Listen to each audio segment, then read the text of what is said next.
ব্যাকের V shape করার জন্য একটা ইউনিক ওয়ার্কআউট আজকে দেখাবো। সেটা হচ্ছে কেবল ক্রসওভারে আমরা এটা করব। এটা করার সময় দুই হ্যান্ডেলটাকে কাছাকাছি রাখবো আর কেবলের মেশিনটাকে একদম উপরে উঠায় রাখবো। তারপরে সোজাভাবে বসে আমরা পা মেলে দিয়ে ইয়োগা ম্যাটের উপরে বসে পড়ব। বসার পরে কি করব, বডিকে একটু বাঁকায় নিব।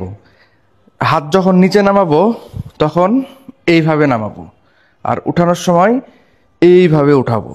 দেখেন আমার হাত কিন্তু ফর্ম চেঞ্জ হচ্ছে। নামার সময় রিভার্স গ্রিপ, আর উঠার সময় আস্তে আস্তে আবার স্লো হয়ে যাবে। এটা করলে এটাতে আমাদের পুরা ল্যাটের উপরে ফোকাস করবে।